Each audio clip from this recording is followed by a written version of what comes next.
જો તમારે સુખી રહેવું હોય ને તો વર્તમાનમાં જીવો.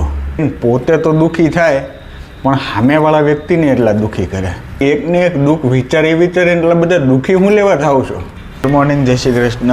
કેમ છો બધા? મજામાં? અને મસ્ત મજાની સવાર પડી ગઈ છે. વાગી ગયા છે 8 અને આપણે જવાનું છે હવે ઓફિસે. જો કેવી સરસ મજાની સવાર પડી ગઈ છે અને એની તૈયારી થઈ ગઈ છે. સરસ મજાનું રીંગણા બટેકાનું શાક છે. આમે ચા બને છે. તો ચા પાણી કરીને આપણે નીકળીએ ઓફિસે જવા માટે. ભાઈ આપણે ઓફિસે પહોંચી ગયા છીએ અને શાંતિથી ઓફિસ ખોલીને આપણે શાંતિથી તડકો ખાઈએ છીએ. તો મારે તમને એક વાત કરવી છે. અમુક લોકો છે ને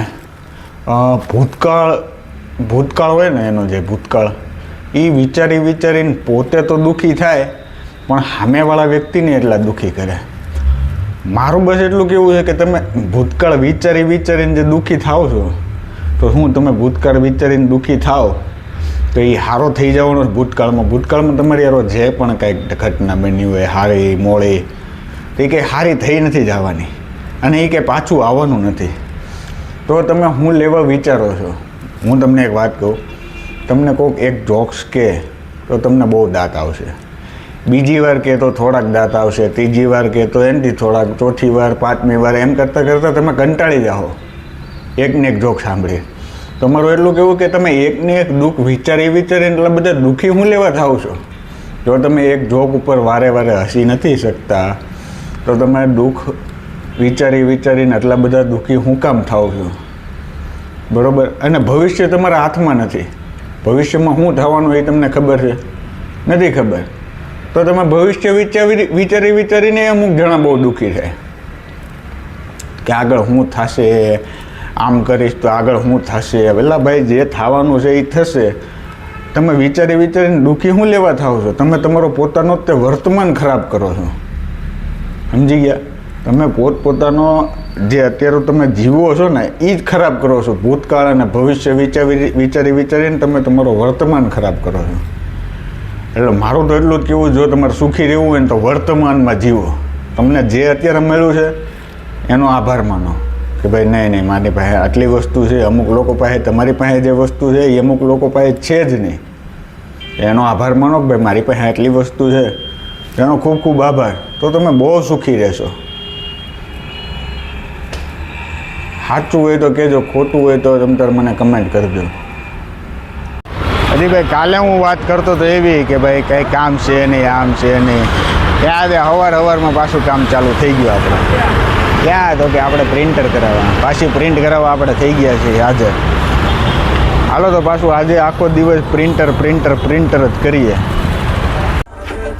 કાલે હું આવ્યો નહીં ને આખો દિવસ, આજે પાછું ચાલુ થઈ ગયું. કાલે એક દિવસ શાંતિ હતી. આજે પાછું ચાલુ થઈ ગયું કામકાજ.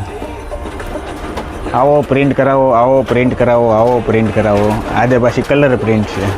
ભાઈ આપણને આવતો તો કંટાળો એટલે આપણે નીકળી ગયા છીએ અત્યારે બહાર.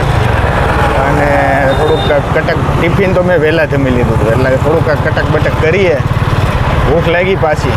શિયાળો એટલે ભૂખ લાગે ને ભાઈ.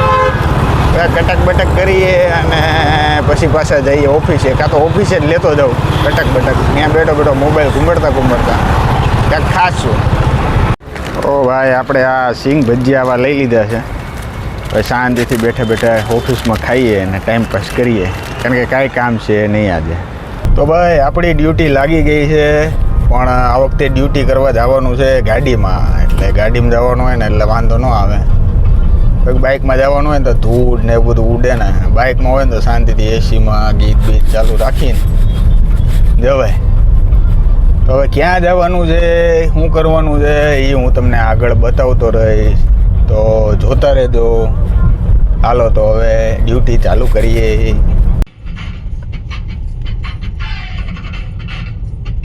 તો ભાઈ આપણે ક્યાં આવ્યા છીએ ખબર છે અત્યારે? આપણે ક્યાં આવ્યા છીએ ખબર? શ્રીરામ ટમટમમાં. શું કરવા? સેવામાં આવ્યા છીએ ભાઈ. સેવા કરશો તો મેવા મળશે. કરો ત્યારે સેવા. મૌલિકભાઈ કરતા જ રહ્યો સેવા. ના ન પાડો, બધે હા હાથ પાડતા રહ્યો. કરો સેવા. આ તો ભાઈ આપણે આપણી સેવા કરીએ છીએ, ધીમે ધીમે ધીમે ધીમે એનું કાંઈક તો રિઝલ્ટ આવશે ને ભાઈ. હસતા મોઢે સેવા કરતા રહ્યો, બસ બીજું કાંઈ ન વિચારો. જો ભાઈ સેવા કરો તો મેવા મળે, એ સાચું ને. હવે સરસ મજાનું ટમટમ આવી ગયું છે આપણી પાસે, અને આખું બેઠા બેઠા ખાલી કરી નાખવાનું છે. તો ભાઈ આપણે ટમટમ તો ખાઈ લીધું, પણ એની અંદર જે ઓલા એટલા મરચાં આવે ને ડીટીયા જેવા, એ ખવાઈ ગયું. આ બધુંનું ગલોપું છે ને આમ જાણે બળતું હોય ને, સોતરા ફાડી નાખે એટલું બધું બળે. આમ ઘડીક મગજમાં ચાસકા મારે મગજમાં. હા, મજા આવી ગયો. આખું પતાવી દીધું મેં. એટલું બધું ખાઈ જ નથી એકતો, પણ આજે ખબર નહીં એટલું બધું ટેસ્ટી લાગતું ને ટમટમ, એટલે આખું ખવાઈ ગયું. તો ભાઈ આપણી સેવા આજે અત્યારે પૂરી થઈ છે. વાગ્યા છે 6:30, 6:45 જેવું થઈ ગયું છે. અને હવે આપણે ગાડી લઈને જઈએ છીએ ઓફિસે. હવે ઓફિસે જઈએ અને બીજું કાંઈ કામ ન આવે તો હું ઘરે જઈશ. બાકી જો બીજું કાંઈ કામ આવ્યું તો પાછું 8 વાગી જાય. ચાલો જઈએ ઓફિસે, પછી જોઈએ કે કામ આવે છે કે નહીં, કે પછી હું ઘરે જાઉં છું કે નહીં. ચાલો જોઈએ. તો ભાઈ ફાઇનલી મિત્રો આપણે રજા પડી ગઈ છે, એટલે આપણે ઊભી પૂછડી 120ની સ્પીડે ભાગ્યા છીએ ઘરે જવા. કારણ કે ત્યાં દેખાત ને તો પાછું બીજું કંઈક કામ હોપી જાય. તો આ વ્લોગને હું અહીંયા એન્ડ કરું છું. આઈ હોપ તમને વ્લોગ જોવાની મજા આવી હોય તો લાઇક, શેર અને સબસ્ક્રાઈબ કરવાનું ભૂલતા નહીં. આ મારા બોલવામાં થોડીક મિસ્ટેક થાય છે, તો મને માફ કરજો. બાય બાય, ટાટા, જય શ્રી કૃષ્ણ.